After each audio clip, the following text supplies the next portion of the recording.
7, 6, 5. Good afternoon. I'm Gary Jobson with U.S. Sailing, and what a special day. We have Paul Cayard as our guest today, and we're going to spend some time talking about all things sailing. If you enjoy today's session or any of the other Starboard Portal sessions, please support our efforts to build a community of active and engaged sailors through the Starboard Portal by purchasing or renewing a U.S. Sailing membership. We have a lot of great content coming up on the schedule, and thanks to U.S. Sailing members, we're able to adapt and evolve to better serve sailors with content like this. Visit us at mem.ussailing.org or join or renew your U.S. Sailing membership today. And next week, on this 1 week from today, we'll have a talk with both Stan and Sally Honey, both former Rolex Yachtsman, Yachtswoman of the Year. So that'll be fun just 1 week today. Paul, welcome. How are you? I'm great, Gary. Thank you. Thanks for having me on the Starboard Portal. I'm honored. Quite a lineup of people you're interviewing there. I'm in good company. We had Mark Reynolds last week, and the week before, Terry Hutchinson. So we're getting around the horn with some of America's superstars, and you're one of them. Yeah, Sally and Stan will be great too. So Paul, two-time Olympian, Star World Champion. I lost count of how many America's Cup campaigns you've done over the years, and of course winning the Whitbread Round the World race and your Volvo Ocean race sailing. I mean, more than almost anybody I know, you've been, and I use this word affectionately, versatile in the sport of sailing. And yet your sailing, I think, is just driven by a fundamental kernel to excel, to do well. So when did that all start? When did you first go, as you once told me, you knew how to sail, but you didn't know how to race. So how did you get to such a competitive drive early in your life? Well, I think the actual competitive drive was always in me. I can remember playing high school football and basketball. I was, in basketball, I fouled out of half the games. I mean, I was just an aggressive person, a very competitive person always. But relative to sailing, I started sailing when I was 8. But it was really, what I remember anyway, was when I met Tom Blackhaller, the discussions we had and the environment that he placed me in. I had sailed my laser and had won my El Toro North Americans, but I think I was doing things just intuitively and, I had a good feel. But with Tom and racing, then we were racing against Dennis and Lowell and Buddy Melgis and, it did meet Bill Buck, and it immediately put me in an environment where the people all around us, and we go around the leeward mark and Lowell would be right in front of us and Dennis would be right behind us. And the discussions we had, for me as an 18-year-old, just elevated my whole cerebral capabilities and in terms of strategy and where we wanted to place ourselves relative to those guys, and then watching what they did, relative to us. So I think as far as learning how to play the game of sailing strategically, it started at about 18, and Tom had a lot to do with that. Well, I like you, miss Tom Blackhaller. I got to do one America's Cup with Tom and with you on the same boat. I'm going to start off with a little story. So I wrote about you here in my book, Legends of American Sailing. I don't know if you consider yourself a legend, but you are. Thank you very much. Nice photograph there. I'm honored to be included.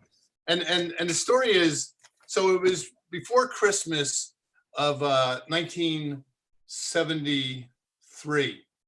And the St. Francis Yacht Club had organized a laser clinic, and Don Trask was the guy that organized it. And I was standing with a guy who's, I think he was 33 or 34 years old, Tom Blackhaller. And I was meeting him for the first time. And as about 80 kids are heading out past the yacht club out on the water, he says, "See that kid? You want to watch him." And he was talking about you, Paul Cayard. And, oh, okay. But as the years went by, you've done a lot. Paul, as all this stuff that you've done, like I said, versatile, is there any one victory that stands out more than the others?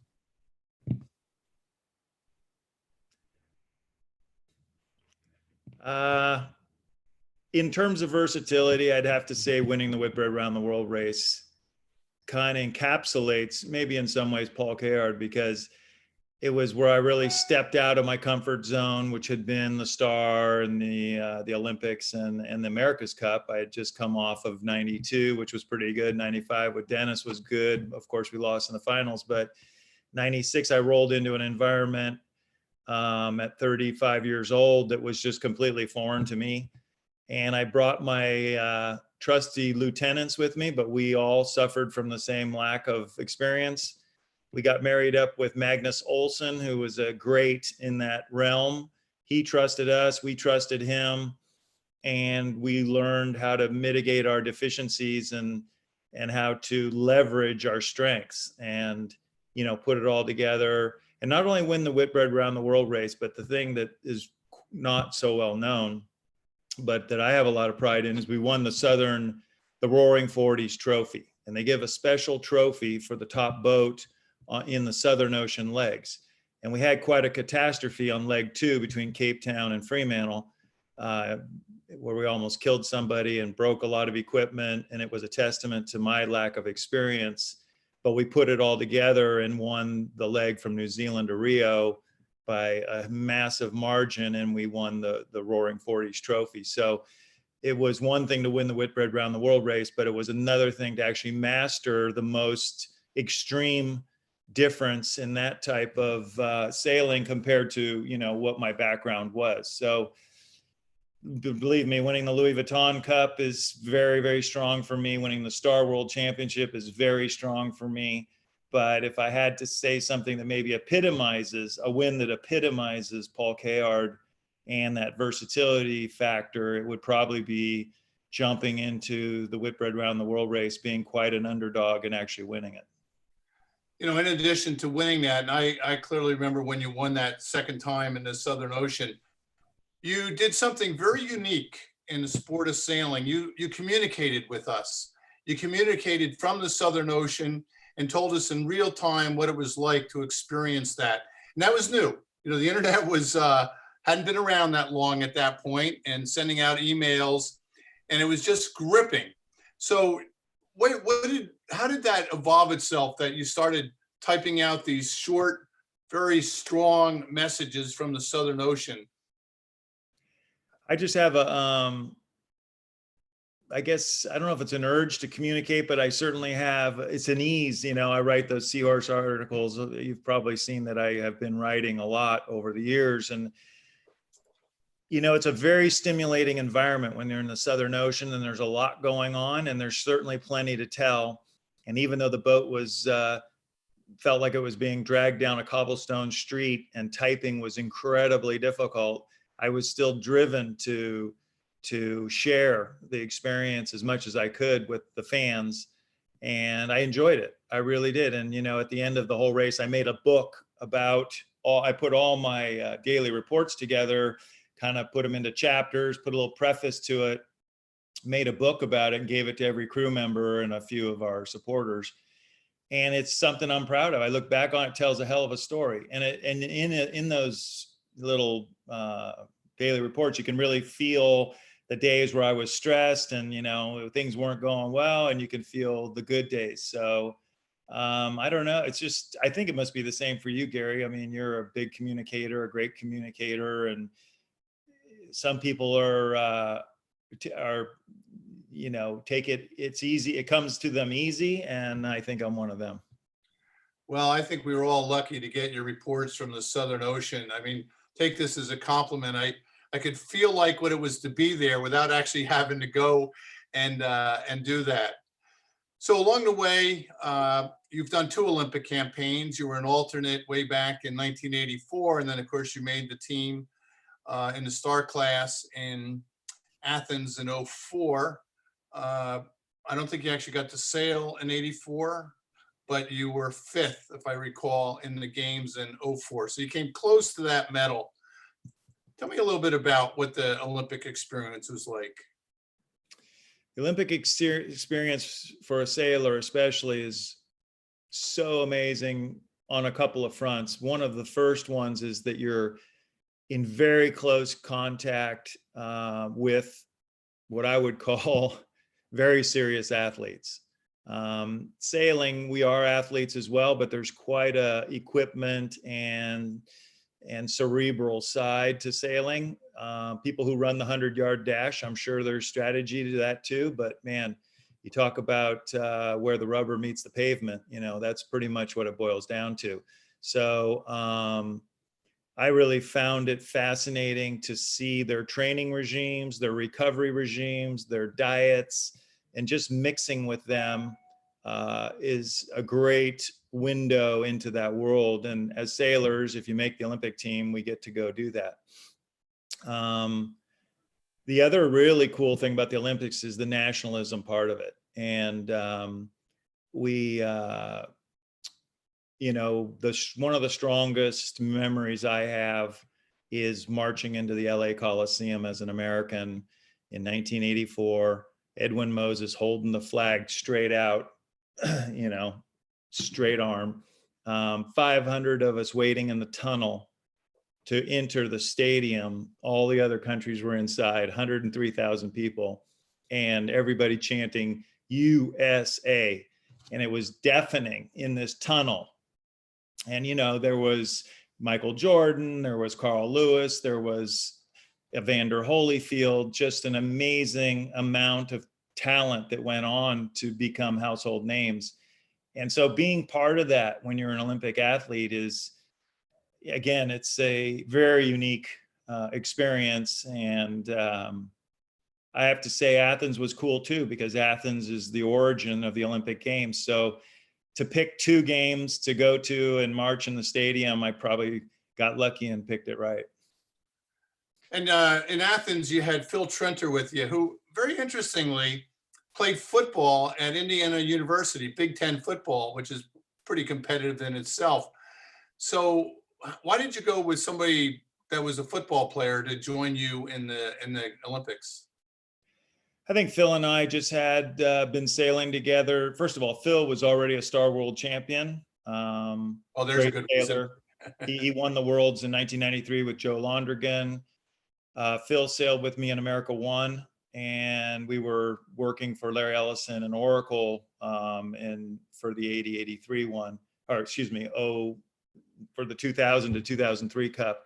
And so we were just very comfortable together. Again, Phil's a great sailor. We had the same mentality, kind of same intensity.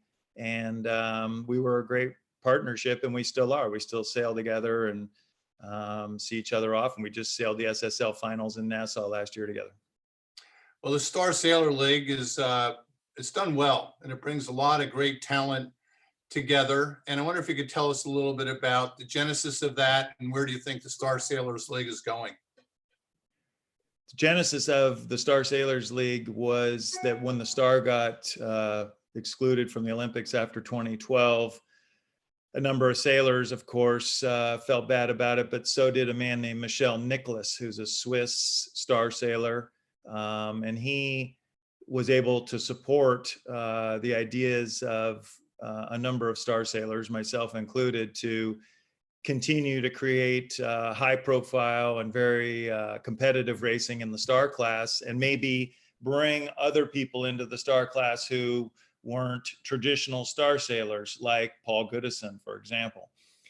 And so the formula was to have a ranking system and to invite 10 star sailors and then 15 others from outside. And we've had all the podium of the Rio Laser Olympics. We've had 470, Simi Fantella. We've had all great sailors at the Star Sailors League. Ian Percy won last year after a long hiatus. And so I think, and the vision there has changed, has made some good marks on sailing, I think. The media that he does on the internet, it's not live TV, but it's live on the internet. I think he does a fantastic job of presenting the races. The format's short. And Nassau provides great conditions. So I think everybody enjoys seeing the boats surfing down the waves and the techniques of the crews. We have free pumping, no Rule 42. So that makes it quite athletic and quite demanding. 4 races a day. And finally, I think one of the best innovations is the knockout format. When it gets down to it, you know, you go into that very last race and there's four guys and one of them is the one who won the round robins, but it doesn't matter. He's on equal footing. And I think that's one of the problems we have lingering in our sport, is that it's hard for the person who's just watching on Sunday to really follow that the person who won the gold medal finished sixth in the last race they saw. You know, it just, so I think he got past all that and he's done a fantastic job. So if you were the czar of the Olympics, would you take, say, the medal race in the games and the score starts with 0 with one race, or a 3-race series at the end? Yeah, I think honestly, I haven't thought about it a ton. And so I'll caveat my response right Okay. now. This is a little bit off the cuff, but I have obviously participated a lot in the SSI. I think it's a better format. I think, and it's harsh. It's harsh, and it has happened more often than not that the winner of the qualification series, which is 10 races, okay, so you've been tested over 10 races, the person who wins that's and seeded straight into the final doesn't win the last race. It happens. And that's harsh in our world. We think that you know, it's like a golf tournament. You stack points on over 3 or 4 days, and then the winner is the one with the best score. But I think the knockout formula is much more exciting, and I think it's great. I mean, you think of the 100-meter dash, for example, you know, there's all these qualifications, but on that day, there's 9.5 seconds, only one's going to cross the line, and that's the medalist. And that's what makes it so compelling and so exciting. Exactly. You know, in their world, you could win all your lead up races, but if you pull your hamstring coming out of the blocks in that final race, you're not going to win. And that's just the risk of putting it all on the line. You know, that's what I think, that's what everybody loves, whether it's, you know, there's 20 seconds left in the Super Bowl and the New England Patriots are down by 4 and Brady's got the ball, and you know they're going to go for the end zone and it's all right there. Right? Or Jose Altuve's up to bat and it's the bottom of the 9th and he can do the walk-off homer. I mean, the best we get out of sports entertainment is that 10 seconds where we don't know exactly what's going to happen and it's all on the line. I think that's what sport gives humanity, is that excitement, the hope, the dream, and then the culmination. You know, it's very, very cool, and only sport can do that. Well, I hope we get to see some sports here in the near future. It's been quite devoid of sports of late. Well, the Michael Jordan thing, you probably watched it. Their timing was impeccable. I happen to know that guy, Mike Tolan, who produced it. And yeah, he scrambled. He was going to put it out in June. And when the COVID hit, he cranked it up and they pushed that out. But for us who lived in the Jordan era, God, what a great insight into the mind of that person. And, you know, I think he says a great thing. The thing I'm holding the most out of what Jordan said is there's a cost to being a winner.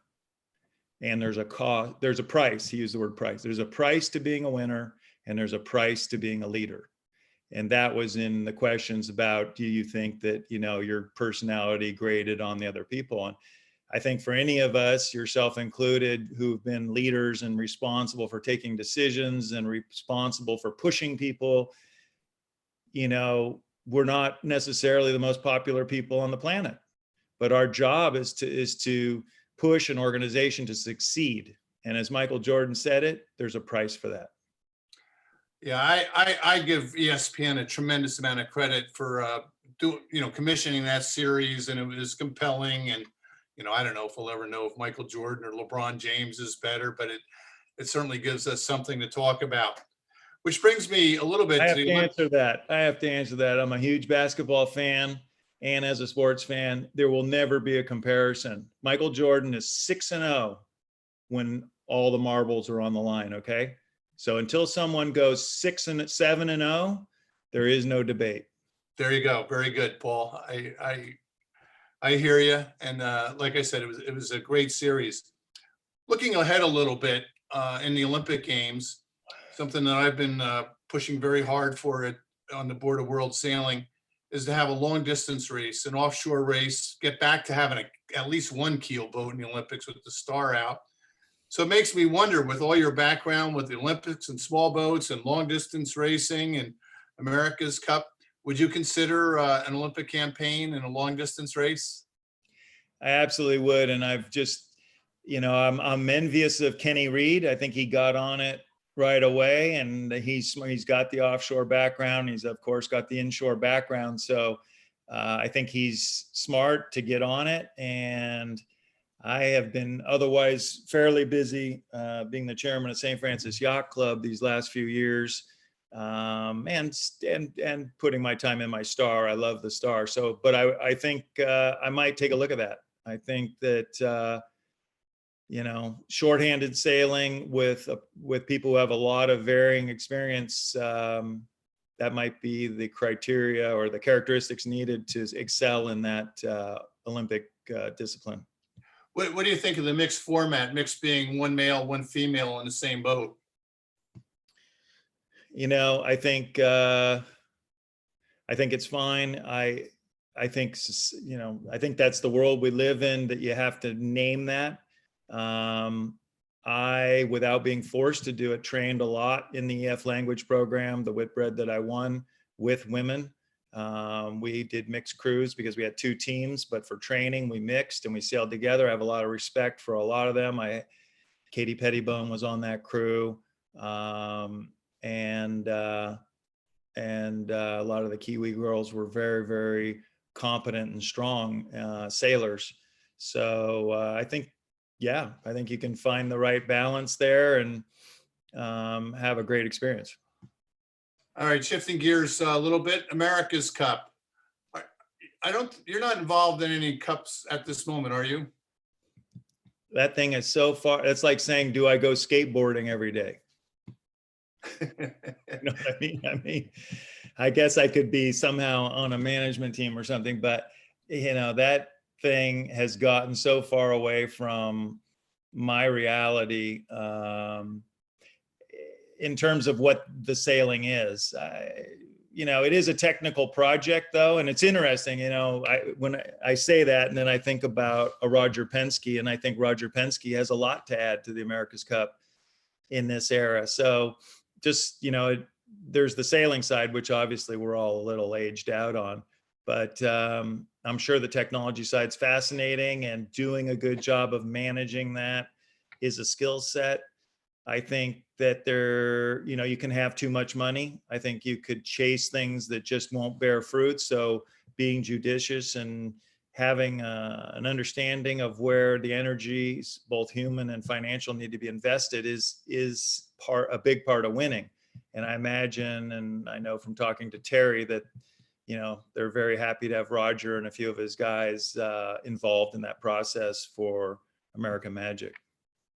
Well, certainly the New York Yacht Club, you and I both raced for the New York Yacht Club years ago, have their work cut out for them. They're up against Ben Ainsley and the British. They'll have a strong team, and the Italians have been in the game for a long time. And then if you get past both of them, you're up against New Zealand. So give me a little your assessment of the competition New York faces to get into the Cup, and then what happens after that. First thing probably to say is that it's wide open because of technology, and you can just, from what we can all see as laymen, the boats look even fairly different. So we can imagine the differences in the foils, which are hard to pick up by eye, but they're very meaningful. So there's differences all over the place. Some have booms on the mainsail, and the Italians don't, and but that's just what we can see, and we're laymen. We don't really know. So my guess is that it could be that there's some pretty large speed difference. Also, they're not going to bump into each other until very late in the game. They might be able to hold that Christmas regatta. But the big deal about COVID-19 and the effect on the America's Cup is canceling the Cagliari race and the Portsmouth race, because that was a chance for them to check in. So no checking in, go into it pretty cold. We're throwing darts. I'd like to think, like you and I talked earlier, that New York Yacht Club has a very good team. and that they will be the challenger. But beating New Zealand is tough in a lot of ways. One, they're a very good team, and they've probably done a great job of preparing this boat. They were involved in the rule writing for this boat. And you've kind of got to go up against them and the New Zealand government. I talked to Terry the other day at length. They're not even really allowed to go into the country. If you're not a Kiwi citizen right now, it's not clear that you can go in. And so just getting their boat and equipment down there, at this point, they haven't postponed the America's Cup yet. So they have to kind of keep planning for December sailing in New Zealand, and yet they don't even know when they'll be allowed in the country. So that's working to New Zealand's advantage, really. I mean, they're there, they're training, and everybody else is up in the air. So added to all the other hurdles that were already in place for American Magic to win the America's Cup, COVID-19 came along.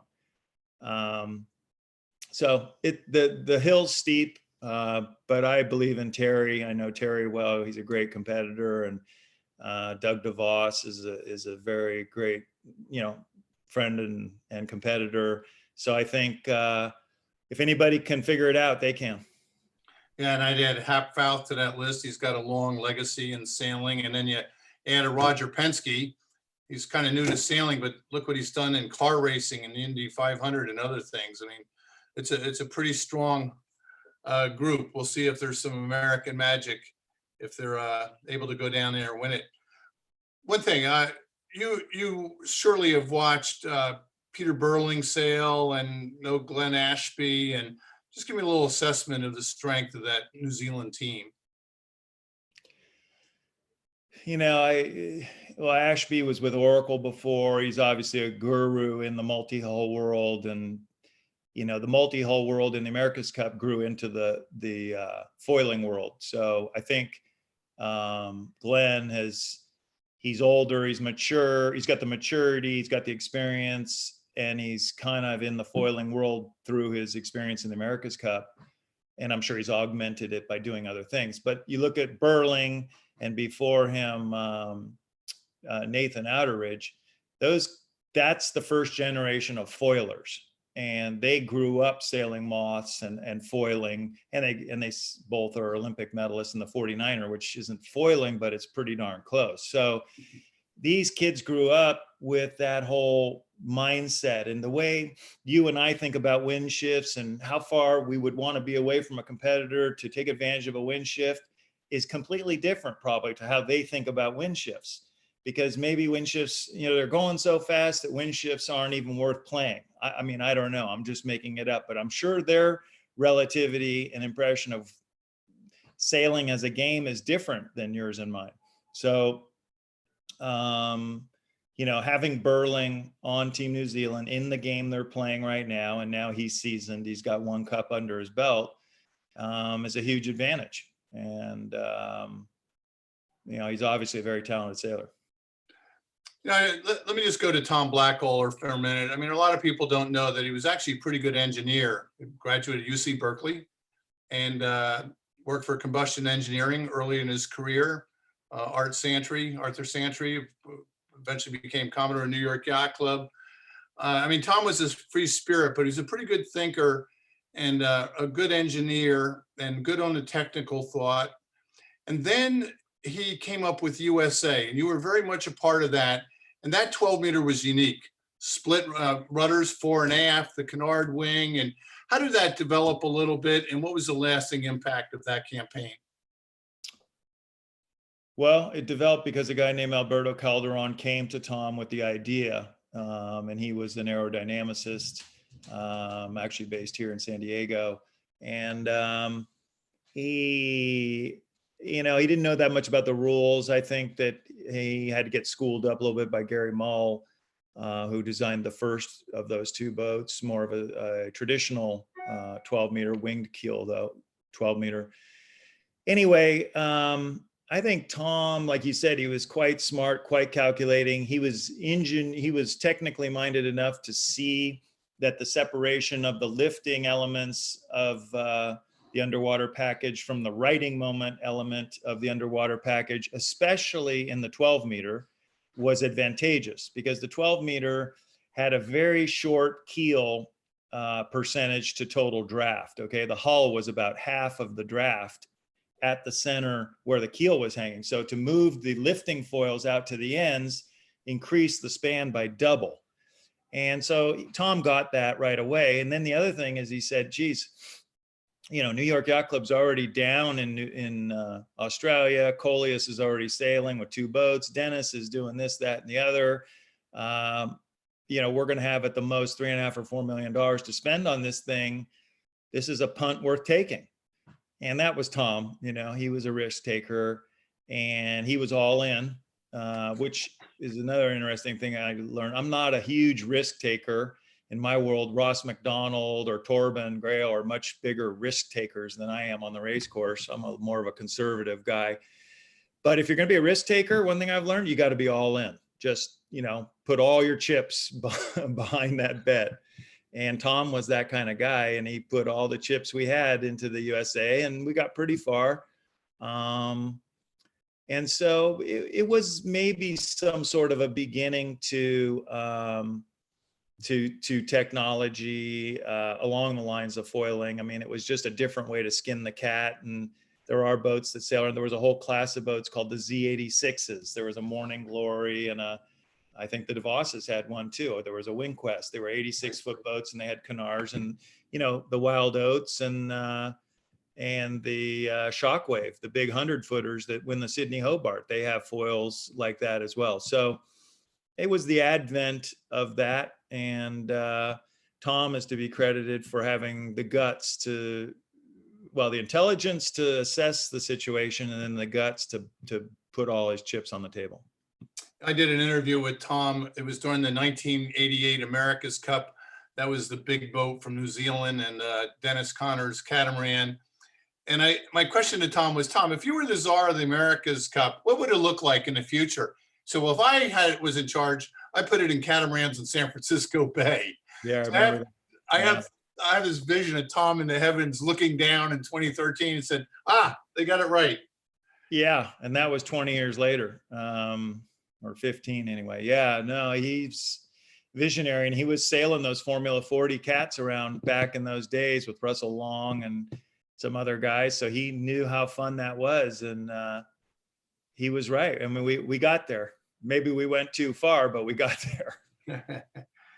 Yeah, well, I think Tom was quite innovative, and you got to give him credit for taking chances, and he knew he was outgunned money-wise in '87, and you did make the semifinals. I mean, you got pretty far along, a lot further at the end than you were at the beginning of that campaign, that's for sure. And you also had a great crew aboard that boat. So, Paul, the Olympic program, you've been involved with the U.S. sailing team, helping out and giving advice. And what in the U.S. do we need to do to have a more competitive team? And let me just set it up that, I mean, it was nice that Kayla Payne got a bronze medal in Rio, but that was it. You know, we didn't really come close, and we got swept in London or Weymouth in 2012. So we haven't been as strong as we have been historically. So looking ahead, you know, hopefully Tokyo 2021, and then Paris 2024, and then probably most importantly, LA 2028. What should we be doing? What can we be thinking about? Well, I think in some ways we have to accept where we are and build milestones that are achievable, and work our way up to a goal.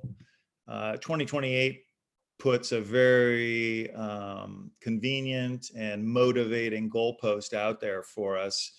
Those of us who remember the '84 team, where we won nothing but gold and silver, dream of the United States using 2028 to resume its, I wouldn't say dominance, but presence amongst the top countries in the world, which you'd have to say Great Britain is certainly one of those, and maybe Australia is another one. And so I think what we need to do at this point is focus on basics, and build a program that will grow over those 8 years in measurable milestones, to not only do well in 2028, but leave the team in a position of continued high performance and results. The Olympic team is important for more than just winning Olympic medals. A well-developed Olympic team produces depth of sailors, a bench, some of the other things that we see around us that are indicative of what we've seen in lack of Olympic performance is America's Cup teams with largely Australians or Kiwis, America's Cup teams being largely staffed, with non-Americans, and a little bit the same in the offshore and the ocean racing. So we call it, and we focus on the Olympics team, and it's a great pilot to everything, but the results, the ancillary results of a well-formed Olympic team will be much deeper and more impactful to all of American sailing than just who stands on the podium in the 49er class. So I'm on the Olympic Sailing Committee. We're obviously going through a lot of soul searching, but thinking and reorganizing and planning with exactly what I just said in mind. We don't have all the answers yet, but we're trying to work on that, and we'll need the support of the American sailing community to achieve it. Two long-term elements of this are a pipeline for talent, which we have now. We started that in 2014. We looked at the British model and we realized we really didn't have a way to cultivate the kids. We have a great Opti program in the United States, thanks to the parents, really. But we need to take those kids who want to and bring them along. And Leandro Spina has done a great job of that. It was the vision of America One. We put $5 million into it and funded the program through 2024. Just for the viewers, in case they don't know, in 2018, the United States of America dominated the youth worlds with 4 golds and a silver out of 9 classes. We beat the next closest country we had half the points of the next closest country. That pipeline of talent is perfectly teed up for 2024 and 2028. And I'm told by Leandro this week that there's 200 kids right now in the Olympic development program. Our pipeline is nice and stocked up. On the other side of that, you need financial resource. Like all sports, you just can't compete without financial resource. We need to build a credible program so that we can get it funded properly and not just pay the bills year after year, but create a sustainable funding plan. It's hard to go to the usual suspects every single year and say, hey, can we have another 250 grand? We need it for next week. That's not the way to run a business. You need to have longevity and the assurity of the financial plan. So I would say another huge project is to create that funding plan. The word endowment comes to my mind. It's a very common concept in America. We have endowments at almost every major university. Why don't we endow the Olympic program? Why can't we just get around that and get 70 to 100 million in an endowment that kicks out 3 or 4 million a year as part of the funding we need? We need about 5 million a year to run a good Olympic program. So I'm sorry, I'm rambling. I probably should have let you chime in, but these are the kind of things that are in front of us. I think 2028 is the goalpost for a lot of it. And I am passionate about it. I am interested in it. I want to see us not just win gold medals, but bring American sailing back to the forefront of world sailing at every level. Paul, I think with your vast experience and wise counsel, you can help be a leader and get us back to the podium like we once were. A little bit more immediate though, the Olympics are delayed. Let's assume they happen in 2021. Does the delay help our team? And let me just say, I think there's 10 Olympic classes. We've qualified now, or we know who our sailors are in 7 of the classes. We've qualified 9. There's 1 class, I think men's 49er. We still got to get the country qualified. Does this delay help us, hurt us? What do you think? I, I think it might help us. I think being a little bit less than optimally prepared. The worst case scenario for a delay would be if you were the perfectly prepared team, right? And you're all ready to go and the odds are in your favor, you're favored to win and something gets delayed. Okay. Well, we're not that case. We weren't teed up to win 3 golds and, so we're more in the, can we get crafty and steal a few of these medals? I think we're more in that case.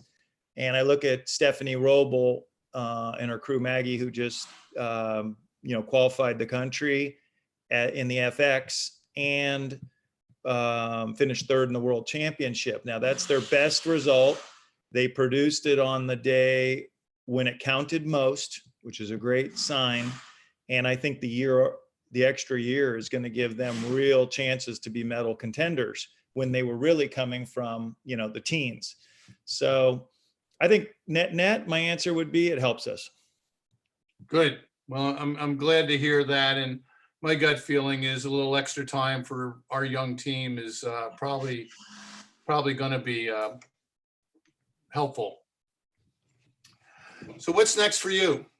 Star Sailors League? What else you got on your docket sailing wise? You're doing a lot. I mean, I'm just sitting here thinking, chairman of St. Francis Yacht Club, one of the venerable clubs in America. You're helping the Olympic program in a major way. You're doing some sailing and you got a little news in your family. Probably should share that with us. Well, I'm a grandfather, which is exciting. That actually happened last year, but very exciting is that my daughter and her partner, Kinley Fowler, are moving back to the United States. They bought a house in Newport, Rhode Island, so they'll be moving there in August. They got help from Bruce Brackenoff, Susie Mitten, Jerry Kirby, all our usual, Juggy Clower, all our usual suspects will be their new family, and I'm sure I'll be out there a lot more because of that. And my son's moving back. He's been living in Sweden for 3 years. They're moving back to Seattle. So I'm excited to get my family a little closer. But St. Francis Yacht Club has been my focus for 2 years. And the COVID-19 is a very disruptive thing to any business. We had 120 employees in an $18 million gross revenue business. We had to let go 89 employees. And we're talking about now what reopening might look like, but I'm pretty concerned that the cost per cover, which is one way to measure things. In other words, the cost to deliver a cheeseburger is going to be much more expensive with all the sanitary precautions and, all the load, let's call it the load of what operating in the COVID environment is going to cost. So running a black bottom line business is not going to be that simple. And of course, I'm very involved with the GM and the legal team right now. In fact, I'm going to have a call in a half hour here about all that stuff. And, but having said all that, I love it. It kind of reminds me of running an America's Cup team. Frankly, it's very similar. And I can't help myself. I work on Saturdays and Sundays too. I don't get paid a nickel, but back to the very first question, that competitive drive has been in me since I was a child. And it's what makes me work for free on Sundays for the St. Francis Yacht Club. Well, welcome to my club of working for free, trying to help other people out. And you're not always popular making decisions, whatever they happen to be. All right. Yeah. So going back to my other question here. So what sailing do you have coming up? Yeah, sorry. Well, I had a really nice summer lined up in Italy with my friend Leonardo Ferragamo. I was going to sail the Swan 50s a lot. I was going to sail a old Pendragon boat and a couple of offshore events over there. We got the Swan Cup this year in Porto Cervo, the Maxi Worlds, So I had a great year lined up, 7 or 8 events. I had thought everybody forgot my phone number, but all of a sudden a couple people found my phone number and pulled me out of retirement to come and be a tactician in Europe. So I was very excited about all that, but it's postponed for the time being. Hopefully we can catch the second half of it. And a big thing, I am also the vice president of the Star class. So We fortunately have our world scheduled for November this year in Miami, and there's a chance we might get lucky and that November, we'll be able to hold that event. And I think we were on a call about that yesterday, and we're working with the Coral Reef Yacht Club and the Biscayne Bay Yacht Club, and for all of us and for all of sailing, and in some way, small way, for all of sport, it would be fantastic if the Star class can hold its world championship in 2019. It might be the coming out party for getting things somewhat back to normal. Maybe 2020. Sorry, what did I say? 2019. 2020 coming up. Yeah, we had 20. Last summer I got to sail in 9 12-meter regattas, 2 on Weatherly and 7 on Courageous, and we actually had 23 12 meters in Newport in the World Championship. And it, they're older boats now, but it reminded me just how cool the 12-meter class is and how cool it is racing there. Have you gotten to do any of the classic type racing, the 12 meters or other classics? I sailed with our friend Bill Koch probably now 6 years ago or something on one of the Kiwi boats. I think he had KZ7. We raced it in Cannes at the 12-meter Worlds, with my friend Bob Billingham, who was still alive then. And so, but I haven't done the 6-meter. I know you guys had a big fleet out there for the 150th or 175th for New York Yacht Club last year, and I missed it. Unfortunately, I didn't come out. But I think it's fantastic that those boats sail. I think it's cool that people like Patrizio Bertelli participate also in that aspect of the sport. And, to that end, I own a 50-something-year-old Star boat that won the 64 gold medal. And I race that regularly out on Gull Lake in the Vintage Gold Cup, which is now up to 30 boats. And so I think it's nice to, honor the past, and here's my boat. Honor the past. That's and, wood. That's a wood boat. Hey, Gary, in 1964, they were all wood boats. Yeah, and you're sailing that boat. Yeah, my boat's the Gem, which Durwood Knowles owned, won the 64 gold medal. It was built by by Skip Etchells in 1963 at the Old Greenwich Boat Company. There could be some people from Old Greenwich on watching me right now. I did an interview with Durwood at the 1988 Olympics. He was sailing in the games, and he was 70 years old. And at the time, I was thinking, oh my God, this guy is so old sailing the Olympics. Yeah. Now I'm 70.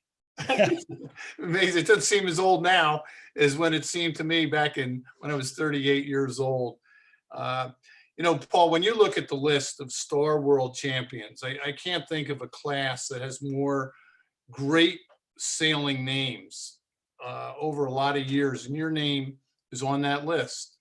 And it's hard. If there's a hardest class to win a World Championship, I probably is the Star. So how does it feel to be on that list with so many greats? It's a huge honor, and I was fortunate to get on that list when I was 28 years old, which if you look at a lot of them won around that. I think Dennis was 26. Malin, of course, won it when he was 17 or something. But a lot of people, you kind of can see your sweet spot. And I've been at it for a while, and I got fortunate. I got third in 2018 in Oxford, Maryland. Last year, I got sixth. I'm floating around, but I mean, to get back to that level would be very, very hard. And so, yeah, I'm honored to be on that list, just like I'm honored to be with you in the U.S. Sailing Hall of Fame. I'm honored to be a past Rolex Yachtsman of the Year. And I can tell you that I'll share with you here, I'm sort of bragging a little bit, but last year in 2019, I was voted into the Bay Area Sports Hall of Fame as the first sailor. I will be inducted with Ricky Henderson, who is the all-time base stealer in baseball, Bruce Bochy, who coached the Giants to 3 World Series wins, a guy named Bryant Young, who was a great defensive end for the 49ers, and Natalie Coughlin, who won 11 medals in swimming in the Olympics. And our other club member, well, Joe Montana is a member of St. Francis, and so is Johnny Mosley. And so the three of us are in the Bay Area Sports Hall of Fame. But I say all this, I'm very proud. I grew up in San Francisco, so, you know, Willie Mays and all that is big for me. But I'm proud for sailing. And I'm really happy that sailing is being honored in that group, which is mostly comprised of primetime Sunday afternoon sports heroes. So the Star Worlds is big. U.S. Sailing Hall of Fame's big. Thank you, Gary, I know you had a big part of getting me in that. And my relationship with Rolex Yachtsman of the Year is also a huge honor. So I've been very, very blessed with everything that's happened to me in sailing. And that's why I'd give so much back, because it's been very good to me. Well, congratulations on that honor. Have you sailed with Joe Montana? I have not sailed with Joe. I know Joe very, very, very casually. I've met him a few times, but you know, I was actually thinking that what would be fun to do is to take the inductees out for a little sail before the ceremony. And the ceremony was scheduled for May 11th this year. So it was just last Monday. So of course it got canceled.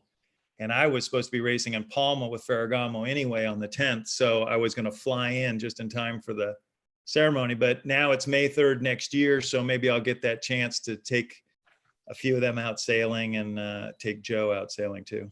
Maybe you could get Steph Curry out there too. Yeah, maybe Steph. Well, you know, it's funny how these things roll. You got to be, Steph's not in the Bay Area Sports Hall of Fame yet. So he will be. He will be for sure. I mean, that guy is what an amazing athlete. I love watching. And Clay Thompson, you know, they play on each other. It's kind of like Jordan a little bit and Scottie Pippen, you know, same kind of dynamic that they had just a generation later. Yeah. Yeah. Very fun to watch athletes that resonate that way and play on that level, you know, telepathically. I mean, there's so many cool things. And I know I'm winding on here a little bit like an old woman, but the thing now at my age that's really interesting about that whole thing is Phil Jackson. And I just bought his book, 11 Rings. And I think what's really cool, and this is something for the Olympics, to Olympic teams, any elite team, is you train the athlete. There he is, Michael Jordan, Scotty, whoever it is, Steph Curry, you know, Kevin Durant. And that's a physical thing there. It's trained, it bench presses 300 or it does whatever it does. But how it's going to perform on Sunday afternoon or at any time depends on what happens in here. It all goes through here. And I think that's what Phil Jackson did an amazing job of with Jordan. And that's why Jordan refused to play for anybody else. I mean, what bigger testament can you get for being good at doing your job when the best player on the planet says, I'm not playing for anybody else? And it worked. And so that's what's of interest to me right now. And I want to spend some of my free time reading things that are written by people like Phil Jackson, because I think when I was young, I was focused on hiking out and, you know, pumping and getting my jibes down. And that's part of it for sure. But the mental game, especially in our sport, or probably something like golf, I mean, it's massive and it's very interesting. You know, one thing I'd refer you to, Paul, regarding Phil Jackson is his time with the New York Knicks in the early 1970s. They won the NBA twice. He was kind of a sixth man, a player off the bench, but hanging out with the Bill Bradleys and people like that, Dave DeBusschere. Yeah, he evolved during that time. And I think it really paid off a lot.